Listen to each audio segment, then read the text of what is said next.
warahmatullahi wabarakatuh. Selamat pagi anak-anak semuanya. Apa kabar pagi hari ini? Alhamdulillah baik ya. Nah, sekarang sudah memasuki bulan Ramadan nih. Namun tidak menyurutkan semangat kita untuk tetap belajar kimia ya. Sebelumnya akan Ibu presensi terlebih dahulu. Elvano hadir, Faridatul Malina hadir, Suci Rahmawati. Baik, untuk 10 minus 1 berangkat semuanya ya. Nah, kita review dulu. Kemarin kita sudah belajar mengenai termokimia. Ada sistem, ada lingkungan, dan ada reaksi eksoterm dan endoterm. Sekarang kita memasuki bab yang baru, yaitu reaksi redoks. Untuk tujuan pembelajaran yang harus kita capai, yang pertama itu adalah peserta didik mampu memahami tentang reaksi redoks. Yang kedua, peserta didik mampu memahami tentang bilangan oksidasi dan aturannya. Dan yang ketiga, peserta didik mampu membedakan mana itu reduktor, oksidator, hasil oksidasi, dan hasil reduksi. Dan yang terakhir adalah praktikum sederhana yang langsung kita kerjakan nanti setelah pembelajaran selesai. Oke, untuk slide yang pertama, yuk kita amati. Yang pertama nih ada peristiwa kembang api yang menyala dengan terang. Nah, nanti untuk peristiwa ini ada kaitannya dengan reaksi redoks. Yang kedua juga ada peristiwa korosi pada besi. Dan yang terakhir, wah ini menggoda ya, ada buah apel. Namun ini ada warna kecoklatan. Nah, untuk browning apple ini nanti juga ada kaitannya dengan reaksi redoks. Jadi reaksi kimia apa sih yang terjadi pada peristiwa di atas? Nah, untuk ketiga peristiwa ini adalah reaksi yang membutuhkan oksigen, dan pentingnya peranan oksigen ini membuat para ilmu kimia untuk tertarik mempelajari sifat oksigen dan reaksinya terhadap zat yang lain. Salah satunya itu adalah reaksi redoks. Jadi apa sih itu reaksi redoks? Reaksi redoks adalah reaksi yang di dalamnya terjadi serah terima elektron antar zat atau reaksi yang disertai dengan perubahan bilangan oksidasi unsur. Nah, siapa yang nanti menerima dan mana yang menyerahkan, kita akan bedakan jadi dua. Redoks itu kan adalah reduksi dulu ya. Nah, reduksi itu adalah penerimaan elektron atau penurunan bilangan oksidasi. Sedangkan untuk oksidasi itu adalah kebalikannya dari reduksi, yaitu reaksi yang terjadi pelepasan elektron atau peningkatan bilangan oksidasi. Untuk lebih jelasnya, silahkan anak-anak untuk memperhatikan contoh soal berikut. Yang pertama untuk contoh reduksi ya, ada reaksi Fe3+ plus 3 elektron menjadi Fe. Di sini kata kunci yang pertama adalah dia menerima elektron. Elektronnya berapa? Adalah 3, yaitu kan plus 3 elektron. Yang kedua adalah elektronnya nanti ada di sebelah kiri. Ini untuk kata kunci yang bisa membedakan antara oksidasi pada contoh yang berikutnya. Dan yang ketiga itu adanya penurunan bilangan oksidasi. Yang mengalami penurunan itu adalah unsur Fe, di mana Fe mempunyai muatan 3+, dan yang sebelah kanan itu tidak ada muatannya, sehingga itu adalah 0. Dari 3+ menjadi 0, maka adanya penurunan. Baik. Yang kedua adalah contoh oksidasi. Ada reaksinya Na menjadi Na+ ditambah 1 elektron. Untuk poin yang pertama adanya pelepasan elektron ya, dimana tadi di produknya ada plus elektron. Yang kedua, elektronnya berada di sebelah kanan. Ini yang membedakan kalau direduksi sebelah kiri dan untuk oksidasi di sebelah kanan. Dan yang terakhir adanya peningkatan bilangan oksidasi. Di sini yang mengalami peningkatan itu adalah Na. Di sebelah kiri tidak ada muatan sehingga bilangan oksidasinya adalah 0, dan sebelah kanan ada Na+, itu ada muatannya plus 1. Dari 0 menuju plus 1 berarti adanya peningkatan. Jadi sudah paham ya? Baik, bagus. Kita langsung ke slide berikutnya. Jadi tadi kita sudah membahas tentang biloks atau bilangan oksidasi. Nah, jadi apa sih itu bilangan biloks? Kita bisa pahami lebih lanjut pada slide berikutnya. Untuk biloks sendiri adalah muatan yang diemban oleh suatu atom jika elektron ikatan didistribusikan kepada unsur yang lebih elektron negatifnya. Di sini ada beberapa aturan ya yang harus kita perhatikan untuk pada reaksi redoks yang pertama adalah untuk unsur bebas nanti bilangan oksidasinya adalah 0.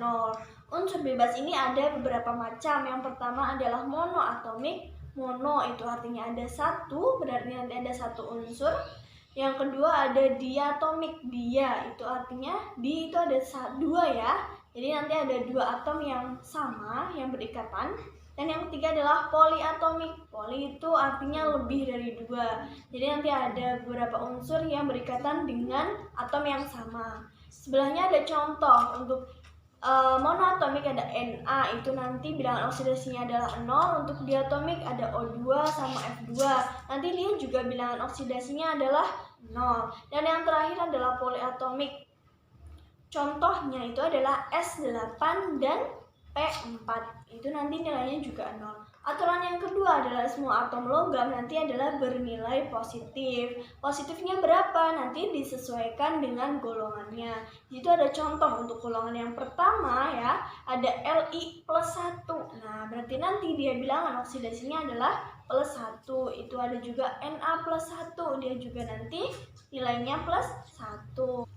Untuk aturan yang ketiga itu adalah untuk unsur H yang biasanya bernilai plus 1, namun ada pengecualian jika dia berikatan dengan hidrida logam, yaitu senyawa yang tersusun antara hidrogen plus logam. Di sini ada contohnya yaitu NaH. Mana yang termasuk logam?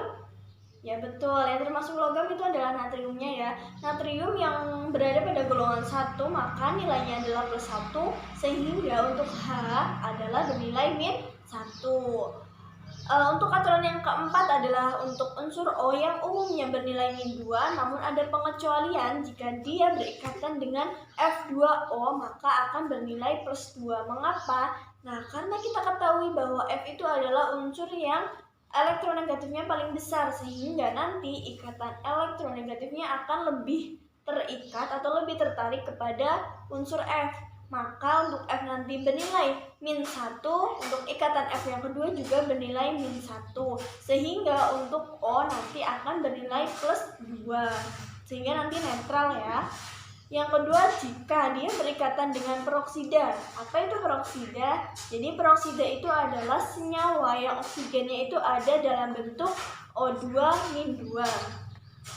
Contohnya adalah pada H2O2. Kalau kita jabarkan menjadi 2H plus O2 2-. Maka dari itu untuk H bernilai plus 1 dan untuk O bernilai min 1. Aturan selanjutnya adalah jumlah bila atom-atom penyusun suatu ion adalah muatan ion tersebut. Contohnya ada Cl2O7-2. Karena di atasnya ada min 2, maka nanti jika dijumlahkan semuanya akan menjadi bilangan oksidasinya min 2. Yang terakhir adalah jumlah biloks unsur-unsur pembentuk senyawa netral itu adalah 0. Kalau tadi ada muatannya min 2 dan kalau kalian menemui suatu reaksi tidak ada muatannya maka nanti akan netral atau sama dengan 0.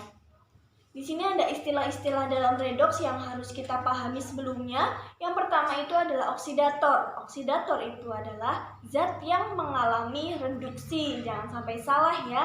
Bukan yang mengalami oksidasi, itu beda lagi. Nah, untuk yang mengalami oksidasi, nama lainnya adalah reduktor. Jadi ini dua istilah yang harus benar-benar kita pahami. Yang ketiga adalah untuk hasil reduksi dan yang terakhir adalah hasil oksidasi. Untuk lebih jelasnya kita bisa perhatikan contoh reaksi redoks berikut. Ada Al ditambah Fe2O3 menjadi Al2O3 plus 2Fe. Yang pertama itu untuk unsur Al. Karena dia unsur bebas, maka bilangan oksidasinya berapa? Nah, sesuai dengan aturan biloks, unsur bebas bernilai 0. Baik, untuk Fe2O3, ini menurut aturan yang mana?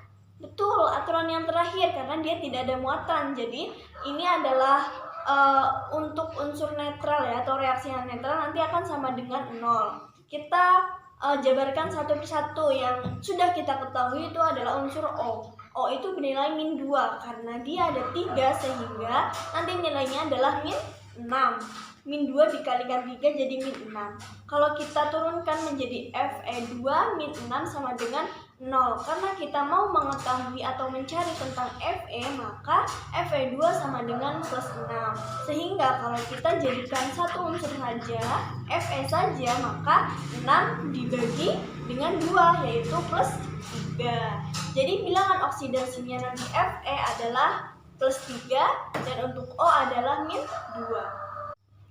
Sekarang kita menuju ke reaksi produknya. Ada Al2O3 plus 2Fe. Yang gampang dulu ya, kita prediksi untuk Fe. Untuk Fe berapa nilai bilangan oksidasinya? Betul, itu adalah 0 karena menurut aturan untuk unsur bebas bernilai 0. Dan yang kedua ada Al2O3 ini sama ya. Penjabarannya seperti sebelumnya, ini adalah reaksi netral maka nanti sama dengan 0. Untuk O karena min 2 jadinya karena ada 3 dikali 3 min 6. Dan karena kita mencari Al maka Al2 sama dengan plus 6. Itu kan masih dua unsur ya, Al sama Al. Karena kita hanya ingin mengetahui satu Al saja, maka 6-nya nanti kita dibagi 2 sama dengan plus 3. Disimpulkan bahwa untuk Al nanti bilangan oksidasinya adalah plus 3 dan untuk O adalah min 2. Kita prediksi lagi ya, mana sih yang menjadi reduksi dan mana yang mengalami oksidasi. Yang pertama adalah unsur Al, itu dari nilai Biloxnya 0 menjadi plus 3. Menjadi apa? Ya, mengalami peningkatan. Tadi untuk peningkatan adalah reaksi oksidasi, betul. Yang kedua untuk Fe, dari plus 3 menjadi 0. Mengalami apa? Betul, mengalami penurunan. Tadi untuk kunci penurunan bilangan oksidasi adalah reaksi reduksi. Nah, jadi bisa kita perhatikan tabel di samping ya. Untuk reduktor tadi Al, oksidator yaitu Fe2O3, dan untuk menjadi hasilnya, hasil oksidasi Al2O3, dan untuk hasil reduksinya itu adalah unsur Fe. Apakah sudah paham anak-anak?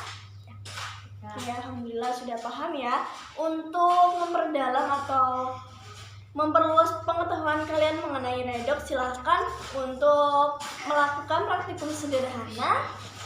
Bisa dilihat alat dan bahannya sebagai berikut. Nah, setelah kita sudah selesai melakukan percobaan sederhana tadi, silakan anak-anak untuk jangan lupa mengerjakan laporan praktikum dengan data percobaan sebagai berikut. Tadi ada 4 gelas ya, ada 4 gelas percobaan. Yang pertama untuk air jeruk nipis ditambahkan dengan larutan garam untuk gelas yang kedua, yang ketiga air biasa, dan yang terakhir tidak dimasukkan apa-apa atau cuma apel saja. Sebelumnya, apakah ada yang mau ditanyakan? Kalau tidak, akan Ibu akhiri. Silahkan seperti biasa ada satu orang yang menyimpulkan pembelajaran pada hari ini. Silahkan untuk L. Ya betul, terima kasih ya untuk kesimpulannya sudah benar. Untuk selanjutnya kita akan belajar tentang karbon, kimia karbon. Jadi untuk dipersiapkan pembelajaran berikutnya. Dari Ibu cukup sekian, kurang lebihnya mohon maaf. Wassalamualaikum warahmatullahi wabarakatuh.